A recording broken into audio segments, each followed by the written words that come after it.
Imagine for a moment waking up after a life-saving surgery, the haze of anesthesia slowly lifting, only to be confronted not by the relief of recovery, but by a piece of paper that feels like a gut punch.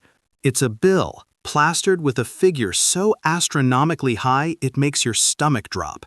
Maybe $50,000, $80,000, or even $100,000. This isn't some dystopian nightmare. It's the bewildering reality for countless Americans facing medical procedures.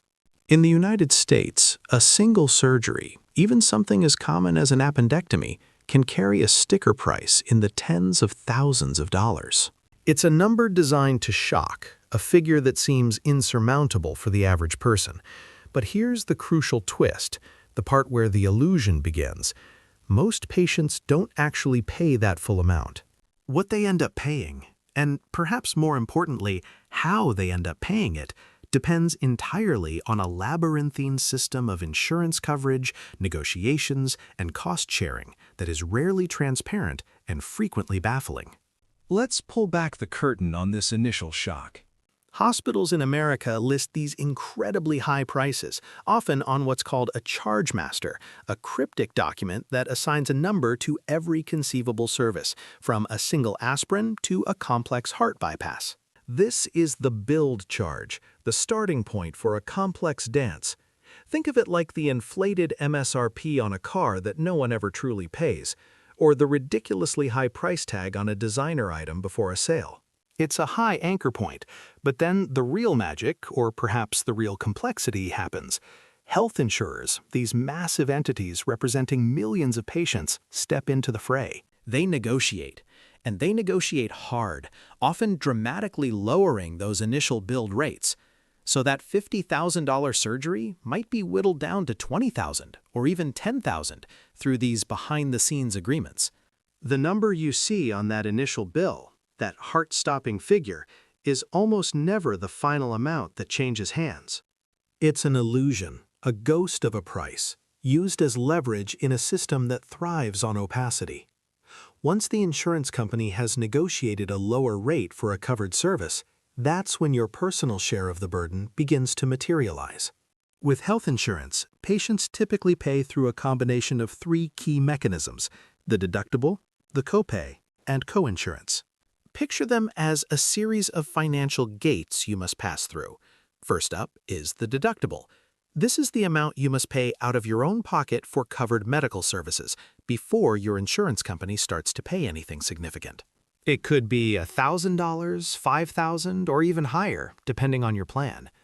Until you've met that deductible, every dollar for your surgery, up to that amount, comes directly from your bank account. It's the initial barrier, often the largest lump sum you'll pay up front. Once your deductible is met, you're not necessarily home free. Now, insurance typically begins to share the cost with you. This is where coinsurance comes in.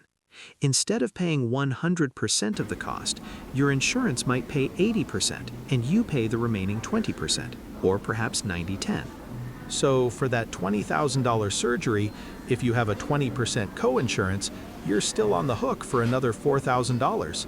And then there are copays, those smaller, fixed fees you pay for doctor visits or prescriptions. While usually not a major factor in the total cost of a surgery, they're another piece of the puzzle, another small payment you contribute along the way. Now, for many, the idea of continually paying these percentages feels endless, a bottomless pit of medical debt. But there's usually a ceiling, a crucial safety net known as the out-of-pocket maximum. This is arguably the most critical number in your health insurance policy. It represents the absolute most a patient will pay for covered care within a single calendar year, regardless of how many procedures they have or how high their bills climb. After you hit this limit, which includes everything you've paid towards your deductible, copays, and coinsurance, your insurance company is legally obligated to cover 100% of any additional covered medical costs for the rest of that year.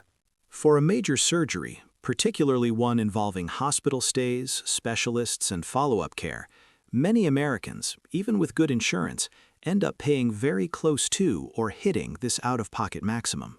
It provides a financial cap, yes, but that cap can still be $5,000, $10,000, or even $15,000, a sum that can devastate family finances.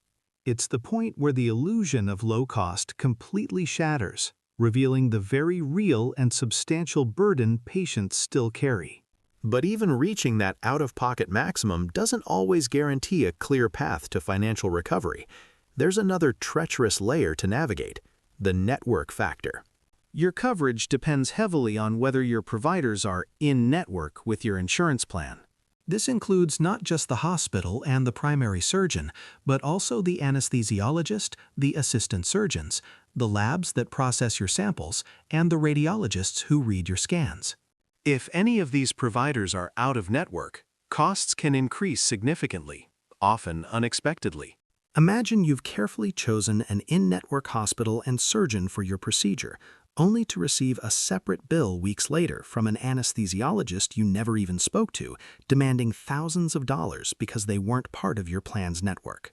This phenomenon, often called surprise billing, has been a massive source of financial stress and conflict, highlighting just how fragmented and difficult to navigate the system truly is. It's a reminder that a single surgery in America isn't just one bill, it's often several.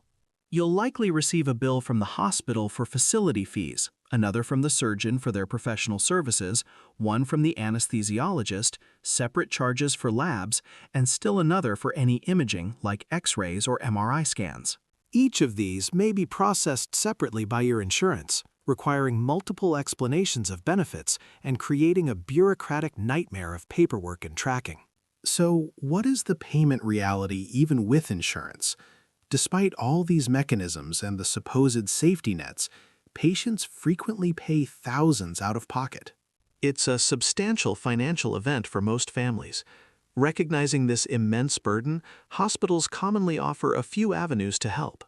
They might provide payment plans, allowing you to pay off your share over several months or even years. Many also have financial assistance programs or charity care policies for those who meet certain income criteria. And sometimes, if you're proactive and persistent, you can even negotiate a settlement for a lower total amount, especially for those unexpected out-of-network bills. So, the payments often occur not in one lump sum, but over an extended period, a lingering financial shadow long after the physical wounds have healed. In America, surgery isn't paid for in one straightforward step with one clear price.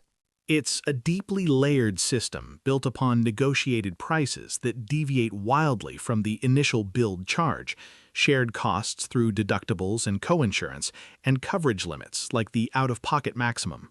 Understanding this intricate, often confusing structure, how each piece fits together, and how it impacts your personal finances matters infinitely more than just looking at that shocking headline price. It's about peeling back the illusion to see the true cost and the journey to get there. I'm Lucas Hale. I explain how real-world systems actually work in America, so the financial outcome isn't a surprise. Right. So we've established that the sticker price on a medical bill in America is rarely the final price you pay.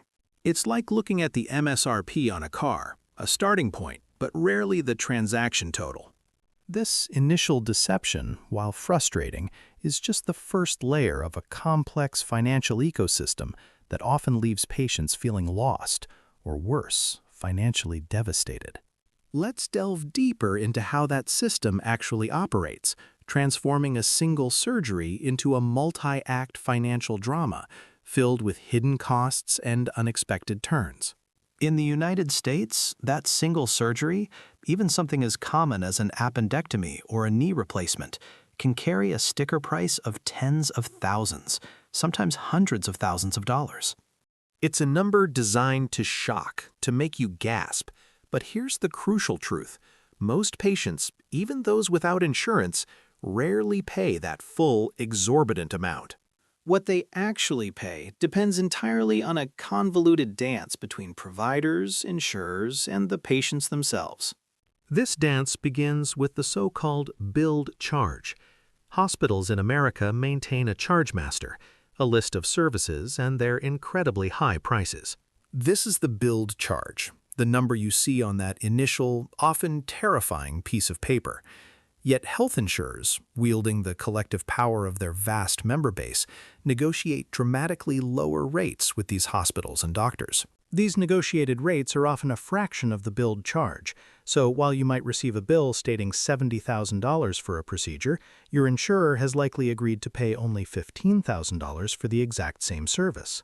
The number on the bill, then, is almost never the final amount that changes hands. It's merely a starting point for negotiation, a phantom price designed to anchor discussions. Now, even with insurance stepping in to reduce that astronomical figure, your financial journey through a surgery isn't over. This is where the concept of cost sharing truly comes into play, a system that asks patients to bear a portion of the actual negotiated cost. Think of it as a series of financial gates you must pass through. First up is the deductible. This is a specific amount you, the patient, must pay out of your own pocket for covered services before your insurance company starts to pay. Let's say your deductible is $3,000. For any eligible medical expenses, including that surgery, you'll be responsible for the first $3,000 of the negotiated cost. It's a significant lump sum, often paid up front or over several bills, before you even see the true benefit of your monthly premium payments. Once that deductible is met, you're not necessarily home free. Next, you encounter copay and coinsurance. A copay is a fixed amount you pay for a particular service, like $50 for a doctor's visit. For surgery, it's usually coinsurance, a percentage of the cost of your care that you're responsible for, even after your deductible is met. So, if your coinsurance is 20% and the negotiated cost of a service is $10,000 after your deductible, you'd still pay $2,000, with your insurer covering the remaining $8,000. It's an ongoing financial commitment, a steady drain that can chip away at savings, making every subsequent medical interaction a calculation of immediate affordability versus long-term financial stability. But there is a light at the end of this tunnel, a crucial safety net designed to prevent medical bills from completely bankrupting you, the out-of-pocket maximum. This is the absolute most a patient will pay for covered care within a single calendar year. It's the cap, the ultimate limit on your financial exposure. Once you've paid enough in deductibles, copays, and coinsurance to hit this maximum, which can range from a few $1,000s to well over $10,000 or even $15,000 for families, your insurance company will then cover 100% of all additional covered costs for the remainder of that year. For major surgery, particularly complex or prolonged procedures, many Americans often find themselves hitting or coming very close to this out-of-pocket maximum. It offers a crucial sense of relief when you finally reach it, knowing that any further medical needs that year won't cost you more. But the journey to get there is often fraught with anxiety, with each new bill chipping away at your financial reserves, pushing you closer to that limit, but also leaving you questioning how much more you can possibly afford. It's a finish line that, while welcome, signifies a significant financial blow that has already been absorbed. Now, just when you think you've got a handle on deductibles, copays, and that magical out-of-pocket maximum, the maze throws a new, often brutal turn: the network factor. Your health insurance plan has a defined network of doctors, hospitals, and other providers with whom it has negotiated those lower rates. Coverage depends heavily on whether the providers you interact with are in-network. If your surgeon, the anesthesiologist who puts you to sleep, the pathologist who analyzes your tissue samples, or even the facility where the surgery takes place happens to be out of network, costs can skyrocket. And here's the insidious part: these out-of-network providers can sometimes appear unexpectedly. You might choose an in-network hospital and an in-network surgeon, only to discover later that the anesthesiologist on duty that day, or the lab that processed your blood work, was technically an independent contractor, not covered by your plan's network. This often led to what became known as surprise billing, where patients would receive colossal bills for services they had no control over, and often no way of knowing were out of network until weeks or months later. While the No Surprises Act has provided some relief by shielding patients from some of these unexpected out-of-network bills for emergency care and certain non-emergency services at in-network facilities, the labyrinth of provider networks remains a dangerous trap. Patients still need to be vigilant, asking detailed questions about every single provider involved in their care to ensure they remain within their network's boundaries, lest they face bills that bypass all those carefully explained cost-sharing limits. Adding to this complexity is the sheer volume of paperwork involved. A single surgery in America rarely generates just one bill. Instead, it often produces a flurry of separate bills, one from the hospital for the facility use, another from the surgeon for their professional fee, yet another from the anesthesiologist, separate bills from the labs for blood tests, and perhaps another for any imaging like X-rays or MRIs. Each of these bills, from different providers, is typically processed separately by your insurance company. This means you're not just tracking one set of deductibles and coinsurance payments, but potentially multiple, overlapping streams of financial responsibility. Imagine recovering from a major medical procedure, trying to rest and heal, only to be inundated with a relentless shower of envelopes, each containing a new bill, a new explanation of benefits, a new demand for payment. The administrative burden alone can be overwhelming, causing immense stress and confusion, and making it incredibly difficult to keep track of your true financial standing and whether you've actually reached your out-of-pocket maximum across all these disparate charges. So, after navigating the deceptive billed costs, struggling through deductibles and coinsurance, hoping to hit your out-of-pocket maximum, and meticulously checking every provider's network status, what is the ultimate payment reality? Even with robust health insurance, patients frequently end up paying thousands of dollars out of pocket for major surgeries. It's a stark reality that hits home for millions each year. However, hospitals understand this financial strain. They commonly offer payment plans, allowing patients to spread their payments over time, rather than demanding a single, impossible lump sum. Many institutions also have financial assistance programs or charity care policies for those who qualify based on income. In some cases, patients can even negotiate settlements for their remaining balances, especially if they can pay a portion up front. So, while the financial burden is real and significant, the payments often occur over an extended period, allowing families to manage the costs without immediate catastrophe. It's a testament to the sheer labyrinthine complexity of the American healthcare billing system that a single medical event isn't paid in one simple step. It's a layered system of negotiated prices, shared costs, coverage limits, and a frantic scramble to stay in-network. Understanding that intricate structure, rather than being paralyzed by the shocking headline price, is what truly matters. It's about peeling back the illusion to see the true cost and the arduous journey to get there. I'm Lucas Hale, and I explain how real-world systems actually work in America, so the financial outcome isn't a surprise. In the United States, a single surgery can indeed carry a sticker price of tens of thousands, sometimes even hundreds of thousands of dollars. It's a figure that stops people in their tracks, instilling a deep fear of financial ruin. But here's the critical insight. Most patients simply don't pay that full amount. What they actually end up paying, the real out-of-pocket cost, depends almost entirely on how their health insurance coverage truly works, and it's a far more layered and nuanced process than that initial alarming bill suggests. Let's peel back those layers. Imagine a hospital in America, bustling with activity. When they perform a procedure, they generate what's called a billed charge, a public, often incredibly high price list. This is the official rate, the number you might see printed on a complex explanation of benefits. But here's where the system starts to diverge from simple arithmetic. Insurance companies, armed with massive negotiation power, rarely pay that billed charge.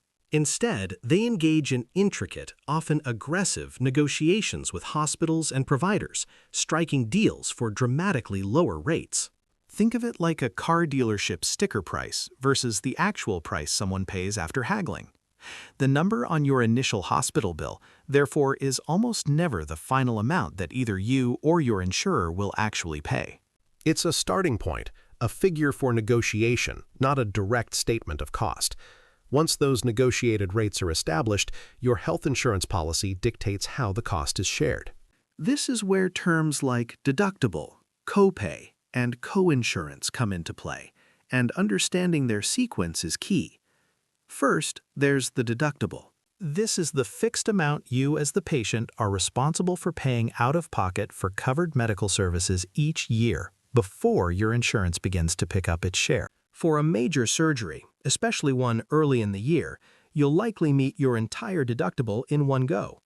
Once that deductible has been fully satisfied, your insurance company steps in. That's when coinsurance typically kicks in.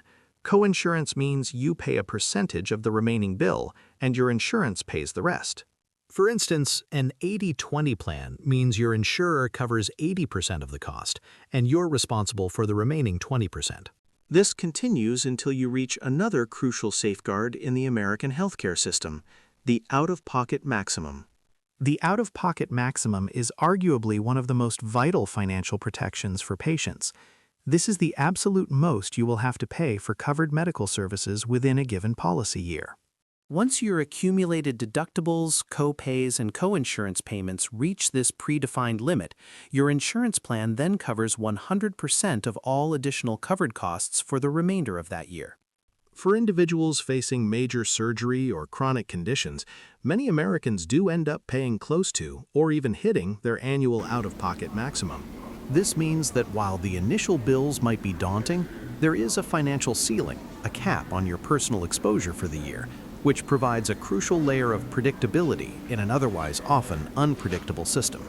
It's the ultimate safety net, ensuring that even catastrophic events don't lead to unlimited debt from medical care. However, a significant caveat to all of this protection hinges on one crucial factor: networks. Coverage depends heavily on whether the healthcare providers and facilities involved in your care are in-network with your insurance plan. If you undergo surgery at an in-network hospital, you might assume all providers there are also in-network. This, unfortunately, is not always the case. It's a common and often infuriating scenario. You pick an in-network hospital and an in-network surgeon, but then the anesthesiologist or the pathologist who reads your lab results, or even an assistant surgeon, might turn out to be out-of-network. When this happens, those specific out-of-network providers can bill you for the difference between their billed charge and what your insurance pays, a practice known as balance billing. These unexpected bills can dramatically increase your costs, sometimes negating the benefits of your carefully chosen in-network facility. While legislation like the No Surprises Act has aimed to mitigate some of these issues for emergency care and certain circumstances, navigating the network factor remains a critical and often challenging aspect of managing surgical costs. Adding another layer of complexity is the administrative reality of multiple bills. A single surgical procedure in America rarely results in just one consolidated bill. Instead, you'll likely receive a cascade of separate statements, one from the hospital for the facility use, equipment, and nursing care, another from the surgeon for their professional fees, a third from the anesthesiologist, perhaps another from a radiologist for imaging services like X-rays or MRI scans, and yet another from a laboratory for blood work or tissue analysis. Each of these bills may be processed separately by your insurance company, leading to multiple explanation of benefits statements and potentially staggered payment demands. This fragmentation can be incredibly confusing and overwhelming, requiring patients to meticulously track each claim and payment. It's a stark reminder that what feels like one cohesive medical event is treated as several distinct financial transactions by the system. So what's the payment reality even with insurance? Even after deductibles are met and coinsurance is applied, patients frequently still owe thousands of dollars out of pocket for major surgeries. This isn't a one-time lump sum payment for most people. Hospitals and providers are keenly aware of the financial strain these costs can place on individuals. Consequently, they commonly offer a range of options to facilitate payment. Many provide structured payment plans, allowing patients to spread their financial obligations over several months or even years, interest-free. For those facing significant financial hardship, hospitals often have financial assistance programs or charity care policies that can reduce or even waive portions of the bill. In some cases, patients can also negotiate directly with hospitals for a lower settlement, especially if they are able to pay a reduced amount upfront. The key takeaway here is that the payment process is rarely a single insurmountable hurdle. It often involves ongoing communication and flexible arrangements designed to help patients manage their financial responsibilities over time. Ultimately, in America, paying for surgery is far from a simple single-step transaction. It is a profoundly layered system, a complex interplay of initially inflated billed charges, intricate insurance negotiations, shared costs through deductibles and coinsurance, and crucial financial limits like the out-of-pocket maximum. It's a system where the chosen network can drastically alter your financial liability and where a single medical event morphs into a collection of disparate bills. Understanding this underlying structure, recognizing the mechanisms at play, and knowing your rights and options matters infinitely more than being paralyzed by the shocking headline price.